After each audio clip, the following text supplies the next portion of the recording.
ভারী বৃষ্টির কারণে ভাসছে গোটা দেশ। এরই মধ্যে রাজধানী দিল্লির অবস্থা খুবই বিপজ্জনক।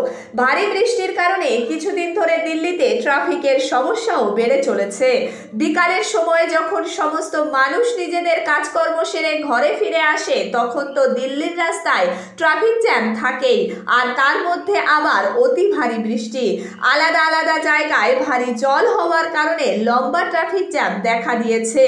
আবহাওয়া অফিস সূত্রে খবর, হাওয়া অফিস আগেই সতর্কতা জারি করেছিল অতি ভারী বৃষ্টির। গুমোট গরম থেকে দিল্লিবাসীর স্বস্তি মিললেও ভারী বৃষ্টির কারণে সমস্যা চরম পর্যায়ে পৌঁছেছে।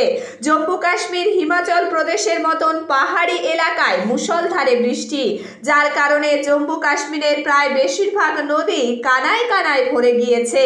নদীর জল বাঁধ ভেঙে শহর এলাকা ডুবিয়ে দিতে শুরু করেছে। চেনাব নদী, ছিলাম নদীতে জলের ধারা বাঁধ মানছে না। বন্যার সতর্কতা জারি করেছে আবহাওয়া দপ্তর।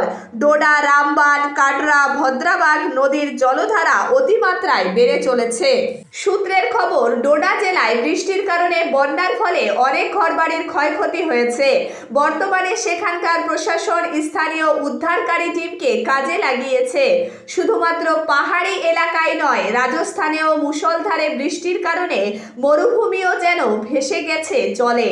ইউপির প্রয়াগরাজ, বারাণসীতেও বন্যার সতর্কতা জারি করেছে আবহাওয়া দপ্তর। নদীর জলস্তর ধীরে ধীরে বেড়ে চলেছে।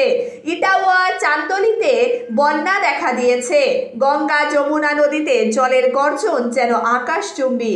সব থেকে হয়রান করে দেওয়া খবর হলো 2025 সালে দেশের সব থেকে বেশি 73% বৃষ্টি রাজস্থানে হয়েছে।